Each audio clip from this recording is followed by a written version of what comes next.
Hello, my name is Dr. John Sapola. I teach clarinet and saxophone at Western Kentucky University, and I'm going to play for you the All-State Solo number 29 from the Rose 32 Studies. The eighth note equals 120 on this, so what I'm going to do is play it once without the metronome, once with the metronome, and once without the metronome, so you can hear how the counting goes.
Now let's try it once without the metronome. And in my head, I'll always be counting subdivisions of the eighth notes. Now 9/8 we can think of as all eighth notes, 1, 2, 3, 4, 5, 6, 7, 8, 9. Or we can just count a lot of threes, 1, 2, 3, 1, 2, 3, 1, 2, 3. Either way you do it, make sure you have that pulse in your mind of the eighth notes all the time.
One of the things I'm trying to accomplish in this etude, besides the counting, is to have very, very smooth connections of notes.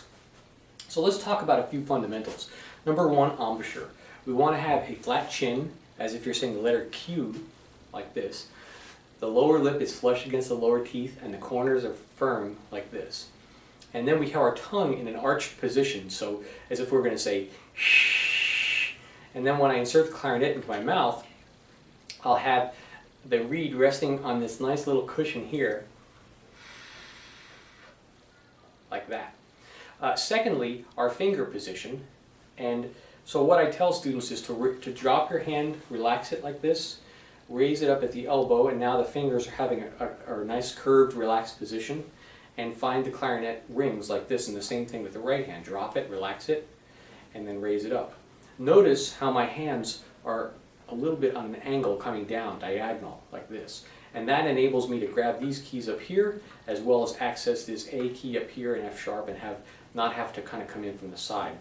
You want to avoid holding the clarinet like this, from this E flat key, okay? So your hand on the right hand should be able to be open enough that you have like a little, pretend you have a little ball in your hand, a tennis ball or something, okay? When we depress the keys in this etude, we want to really come down and clearly, but almost as if you're going to feel like there's a little cotton ball at the end of the stroke of the finger. And so, because we have rings, we have to have a definite end to our depression of our fingers, but we don't want to have a slap.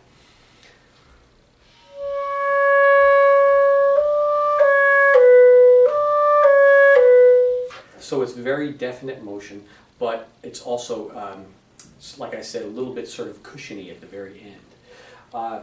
Watch out for your A sharps. This has 5 sharps in the key of B major, so don't forget the A sharps. In bar 5, there's an E sharp, which is the same as an F. And in that right in that passage, I actually use our chromatic F sharp like this. So let's actually talk about bar 5. Coming in from bar 4, we have some D sharps, which means we have a right hand pinky being used. Then after bar 4,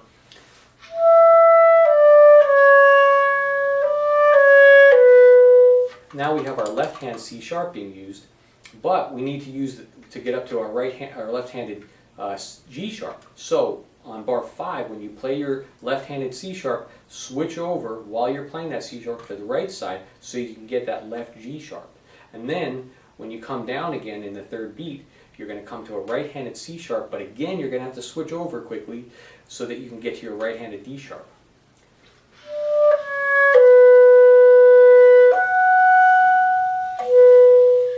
Like that.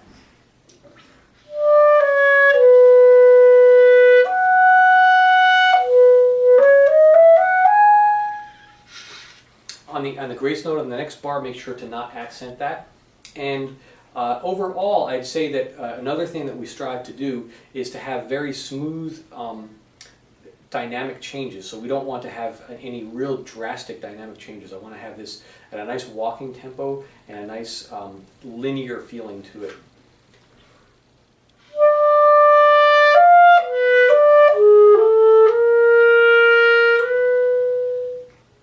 So in that passage, what I'd like to do is at the end of the bar, A sharp, instead of just playing A sharp, which is a B flat, like this, I actually put my third finger down and my whole right hand down, 1, 2, 3, and the C key, so that when I come to my B, all I have to do in the last eighth note of that bar is this.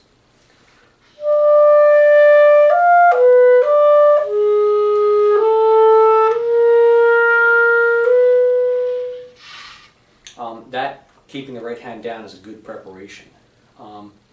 Make sure in, let's see, the last bar before we finish the piece, the excerpt, there are some accents on E sharp and G natural and E natural in that bar. And I don't really give those strong accents to bring it out of the character of the piece, but maybe just a little emphasis.